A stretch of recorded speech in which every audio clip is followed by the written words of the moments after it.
Hello students, please subscribe the channel, drop a like, share and comment. This is exercise number 23 of the Progressive Monthly Magazine, March 2023 on the speed of 100 words per minute. Start. It is clear from the discussion made herein above that the said case was not one relating to compounding of offence. Apart from that, the court found that the dues of the banks have been satisfied by receiving the money, and the suits filed by the bank in the civil court have been compromised. The FIRs were filed in 1987, 1988, and the investigation had not been completed till 1991. On those facts, the court, rendering the judgment in July 1996, felt that having regard to the lapse of time and also having regard to the fact that there is a compromise decree satisfying the bank's dues, there is no purpose in allowing the criminal prosecution to proceed. On these considerations, this court held the provision of Section 482 of Criminal Procedure Code. In the facts of that case, the learned judges held that the bank filed suits for recovery of the dues on account of grant of credit facility, and the suits have been compromised on receiving the payments from the company concerned. The learned court held it an offence of cheating in prima facie constituted. Such offence is a compoundable offence, and compromise decrees passed in the suits instituted by the banks for all intents and purposes amount to compounding of the offence of cheating. In that case, the court came to the conclusion, since the claims of the banks have been satisfied and the suits instituted by the banks have been compromised on receiving payments, the court felt that the complaint should not be pursued any further, and therefore the decision of the High Court in quashing the complaint does not require any interference under Article 136 of the Constitution. It is therefore clear that no legal proposition has been laid down on the compounding of offence in Duncan's Agro. This court proceeded on the peculiar facts of the case discussed above. Therefore, the said decision cannot be an authority to contend that by mere sanctioning of a scheme, the offences committed by the appellant company prior to the scheme stand automatically compounded. Reliance was also placed on the decision of this court in the case of C.B.I., New Delhi, reported in 5 SCC 257.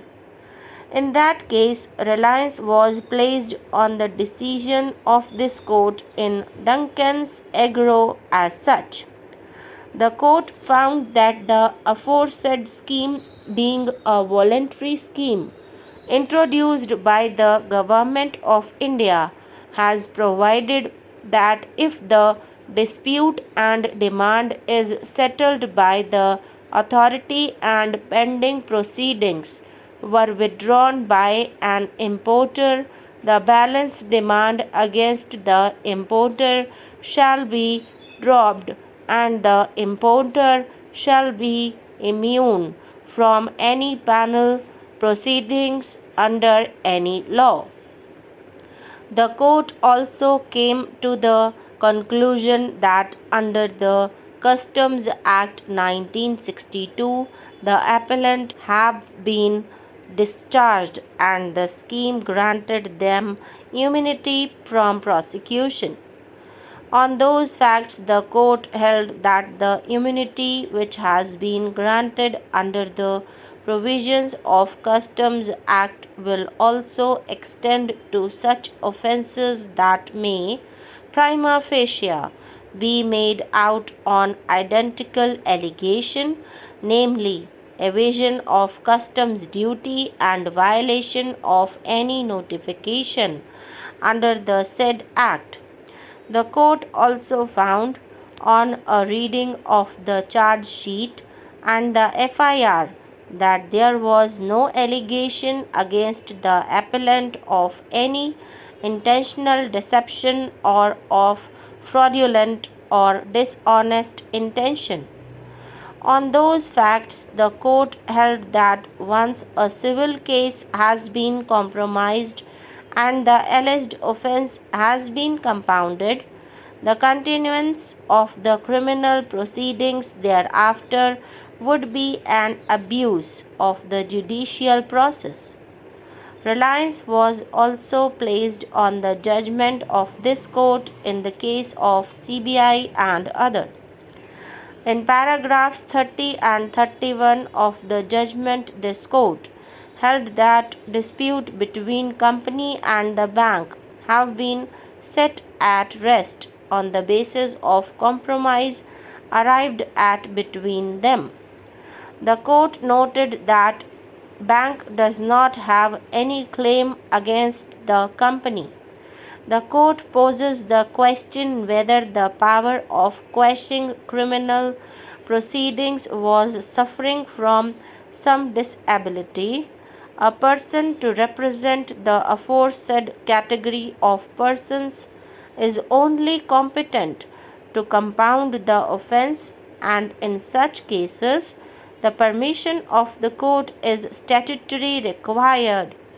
Section 324B also reiterates the same principle by providing that when a person who is otherwise competent to compound an offence is dead, his legal representatives, as defined under the Code of Civil Procedure, may, with the consent of the court, compound such offence.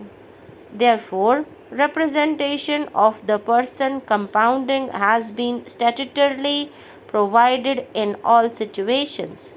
Relying on the aforesaid clause in Section 147 of the NI Act, learned counsel for the appellant argued that a three-judge bench decision of this court in Damodar case held that in view of the clause in Section 147 of NI Act, which is a special statute, the requirement of consent of the persons compounding in Section 320 of the Code is not required in the case of compounding of an offence under NI Act.